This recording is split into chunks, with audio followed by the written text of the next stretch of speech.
In this guide, you'll learn how to check if your eSIM is activated on your iPhone. Let's get started. First, launch your control center.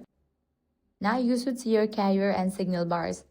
Enable airplane mode to disconnect from everything, then turn it off again. If your carrier shows up and you see some bars, that's a good sign your eSIM is working and activated. Next, launch settings. Go to the option General. Click on About. If you see an eSIM entry with a network and carrier, that indicates your eSIM is active, but to confirm it's actually working, go back to the main page of settings, tap on cellular and scroll down. You should see your carrier's name listed under the eSIM section.